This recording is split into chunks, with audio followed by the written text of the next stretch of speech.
Hoje eu vou falar sobre a maldição da mente contínua. Esse nome, maldição da mente contínua, é na verdade para brincar com um vídeo que eu vou deixar aí o link, que diz que a mente descontínua é uma maldição. O que é esse negócio de mente contínua e mente descontínua? Na verdade, tem a ver com suposição. Tem a ver com a capacidade da pessoa de interpretar uma sequência como uma coisa que está ligada. Por exemplo, você precisa ter um pouco desse raciocínio, desse jeito de pensar, para achar que está vendo uma pessoa falar e se movimentar. Porque, na verdade, só estão sendo mostradas aí várias fotos, sendo colocadas uma logo depois da outra, criando uma ilusão de movimento. Na verdade, você não vê nada que se move, você vê só várias imagens. Então você precisa disso. Você precisa ter essa capacidade de enxergar continuidade. Mas tem um problema. Nós usamos da suposição de que se as coisas seguem numa direção, então elas vão sempre seguir. Nós usamos desse padrão para tentar descobrir as coisas. É por isso que ilusionistas conseguem enganar as pessoas, porque eles usam dessa inteligência que o ser humano tem e que é falível. Tem um truque de mágica que dá para fazer, alguma coisa que dá para pegar por aqui. Espera um pouco.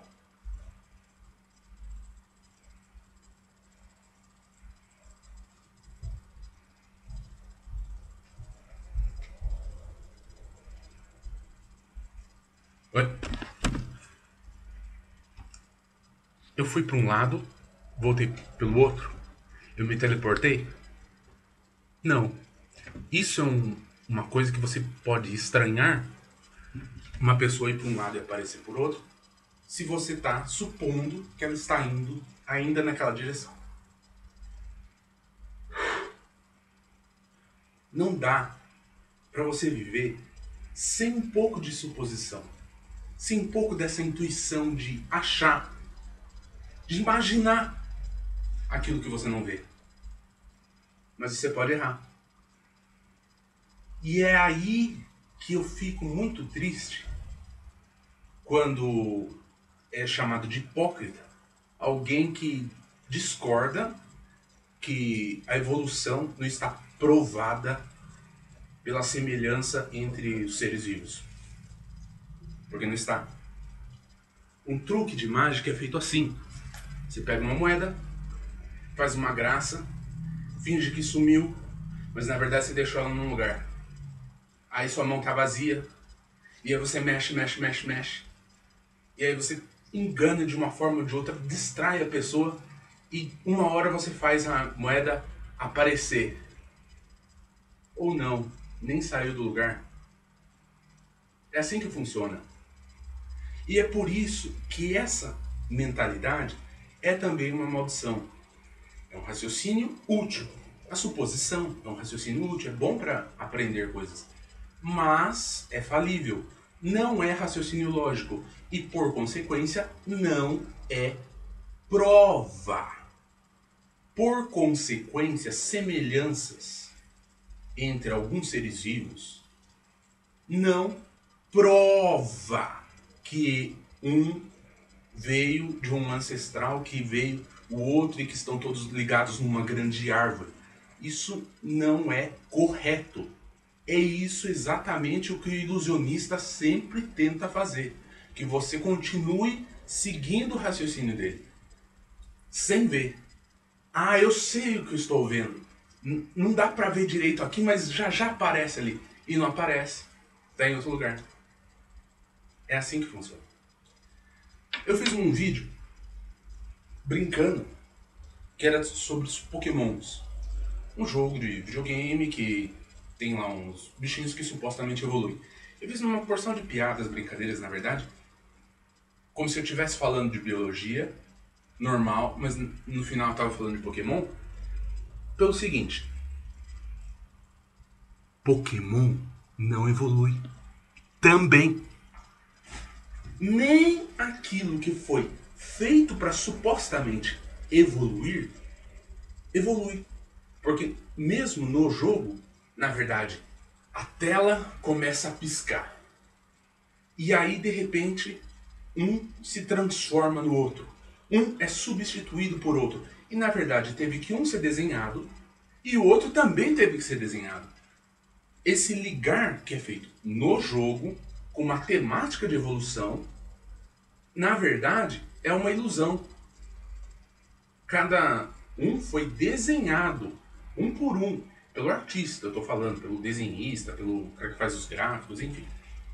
E eles não fizeram uma coisa contínua. E não é uma coisa de passo a passo.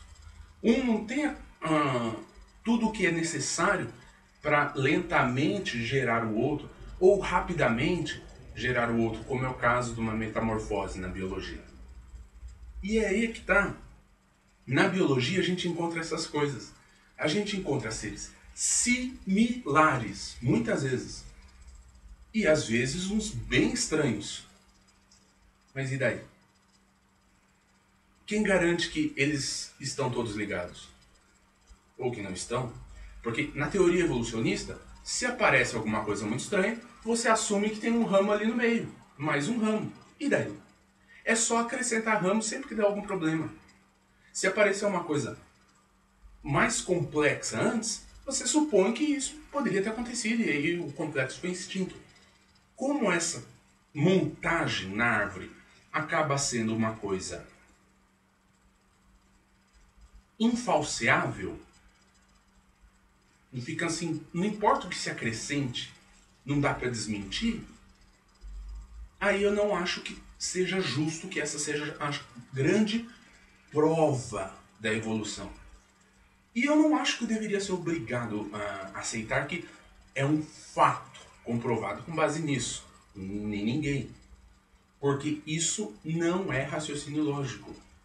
Isso não é nem o óbvio, nem experimentável. Isso é suposição. E ainda é uma coisa que não dá para falsear. Se aparecesse um ser supostamente que voa até a altura do espaço, que é extremamente projetado, bem feito, e daí? Iriam dizer que evoluiu de algum outro ser que voa.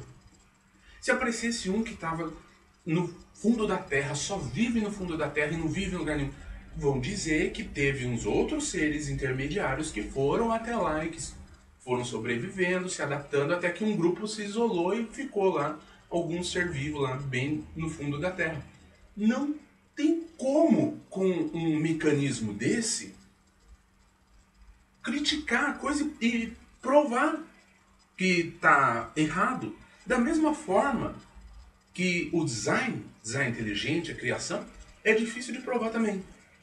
Porque embora algumas coisas pareçam muito bem arquitetadas e de alta improbabilidade de serem feitas aleatoriamente, sem um projetista, outras coisas parecem aleatórias o bastante para você pensar que não é um fruto de design, mas sempre existe a arte abstrata.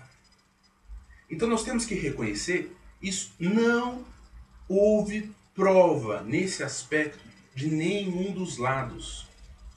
Nós temos que reconhecer que semelhanças morfológicas ou semelhança de código, elas são coisas que também fazem sentido na ideia da criação. As coisas são parecidas. Eu tenho um mouse que parece com outro mouse e que não foi nem criado pelo mesmo cara, quanto mais um se reproduziu em outro. Um computador se parece com uma TV, que se parece com um rádio, que se parece com outra coisa e outra coisa e outra coisa, mas eles não estão ligados reprodutivamente. Eles não têm essa continuidade. Essa continuidade é o ponto fundamental para que nós possamos distinguir se houve de fato uma evolução no sentido neodarwiniano.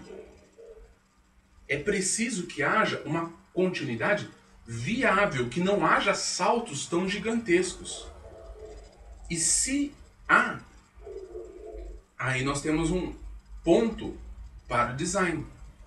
É claro, não é fácil provar tudo, mas existem várias crianças, mesmo que não tenha uma foto minha adolescente e tenha só uma foto criança, você pode supor, não ter certeza que a foto que eu mostrei é minha. Mas você não pode simplesmente garantir isso. Você não pode dizer, agora nós temos a prova disso. Não. E há um fator importantíssimo. Há outras crianças. É um processo visualizável. O que não é o caso da teoria evolucionista. Você já viu Terra virando DNA? Já viu reação química fazendo todo o processo para chegar a um ponto de uma célula? Já viu a célula virando um tecido? Já viu o tecido virando o órgão e virando um ser vivo mais e mais complexo? Você vê essa continuidade? Não. Tá, podia ter sido extinto algumas partes? Poderia. Mas todas, tá tudo picadinho, tudo isoladinho, ficaram ilhas de biodiversidade, uma espécie, outra espécie, outra espécie. Esse seria um padrão de uma criação. Que tem uma câmera de vídeo e uma outra câmera de vídeo que parece com ela e várias. Aí tem uma máquina fotográfica que tem algumas semelhanças. Isso é um padrão de criação. Não é um padrão que você pode esperar de uma coisa realmente contínua. E é o que a gente vê na biodiversidade, é o que a gente vê na arqueologia também. Se não há uma continuidade, então isso aponta de que não houve evolução e de que é fruto de um projetismo, que é uma hipótese válida tanto quanto qualquer outra. Porque é uma hipótese, pode ser que não. Então, chamar isso de prova é ofensivo à lógica. Você pode até ser evolucionista e concordar comigo. Dizer que isso prova é ser injusto. Tanto é ser injusto que se usa esses truques no ilusionismo. Aquele ícone de evolução, um chimpanzé mudando cada vez mais, um parecendo com o ser humano, é ilusionismo. Porque você está colocando imagens para tentar mostrar uma continuidade de uma coisa que você, na verdade, só tem as duas pontas. É como aparecer com uma moeda e tentar fingir que ela está com você o tempo todo e, de repente, você mostra e não está. Porque não houve a continuidade. Pense nisso. E, por favor, prova é prova. Evidência que apoia é evidência que apoia. Bom?